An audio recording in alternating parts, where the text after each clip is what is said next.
Look around. The world is filled with people who are perpetually going to start. They are the architects of tomorrow, the planners of next month, the promise makers of next year. They are also, universally, invisible. Then there is the other kind, the one you feel before you see, the one who operates by a different set of physical laws. When the alarm screams in the dark, they are already vertical. When the storm hits, they are already moving. When everyone else has negotiated themselves back to sleep, they are already finished.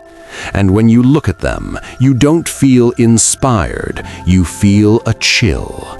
Because what they possess doesn't look like discipline, it looks like a verdict. This is not about building a habit. This is about installing a new operating system so absolute that the old you, the negotiator, the delayer, the quitter, can no longer find a place to hide. There is a technology for this, forged not in Silicon Valley, but in the silence of ancient temples. It is a system designed to produce a consistency that frightens other people. And it begins not with a goal, but with a public execution. The two boxes of the mind.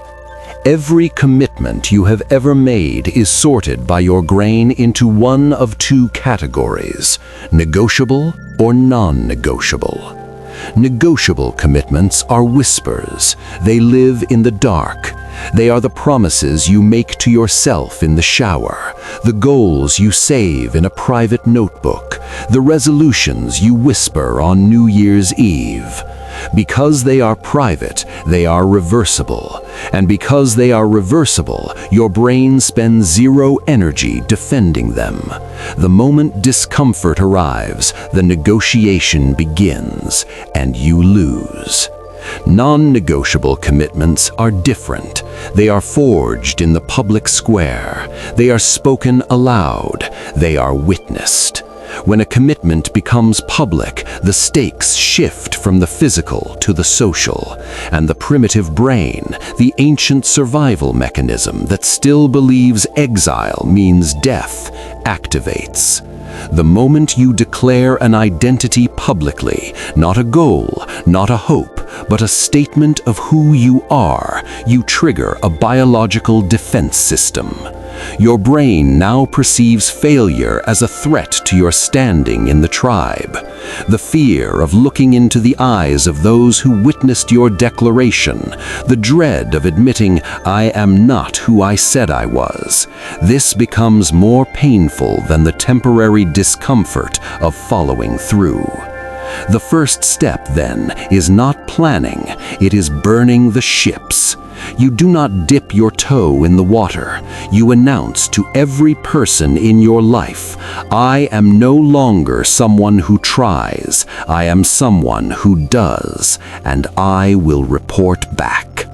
The moment you do this, the internal negotiation ends. The war shifts from if to when. The elimination of the variable. But even with the tribe watching, the body still fights. The body wants comfort, and it will use the most powerful weapon it has, the question of when. Every day, the average person burns their most precious cognitive fuel on a single exhausting question. When will I do this? Should I do it now or later? Morning or evening? Before work or after? This question is a trap. It is a loop. It burns glucose, generates anxiety, and creates a daily referendum on your commitment. The monastic mind does not ask this question. The monastic mind has removed time as a variable. There is no when, there is only a slot. You must select an hour, not the perfect hour, not the optimal hour, the hour that is non-negotiable, the hour when the world is asleep, or the world is silent, or the world simply does not matter. You choose this hour not because you love it, but because it is the same every single day. For the first weeks, the body will riot, it will scream, it will produce every chemical signal of distress. This is not a sign of failure. This is the sound of old neural pathways dying. You are forcing the brain to build a new bridge, and the demolition of the old one is violent. But then a shift occurs. Around the 14th day, the body begins to prepare. It wakes before the alarm. It anticipates the incoming pattern. And one morning the alarm rings, and you are already moving. The decision point has vanished. You did not choose to act. You simply acted. The schedule has become a law of physics, not a matter of opinion. The danger of the what. However, a sophisticated enemy now reveals itself. The schedule is fixed, but the content of the practice is not. Some days you stretch, some days you lift, some days you read. This seems like flexibility. In reality, it is a loophole. Every time you change the what, you invite a micro-decision. Should I stretch or should I lift? How many reps? Which book? Each micro-decision is a crack, and through that crack, the old inconsistent self seeps back in. The argument is no longer about when, but it is still an argument, and any argument with yourself is a loss of momentum. The solution is radical. Lock the sequence. You do not do exercise. You do 20 push-ups. You do not do reading. You read 10 pages of a single book. You do not do meditation. You sit for 10 minutes. Same order, same duration, same everything. You become, in the eyes of the outside world, a machine. This is the point. The mind craves novelty. It will scream for variety. It will tell you that you are burning out, that you need spontaneity, that you are losing your humanity.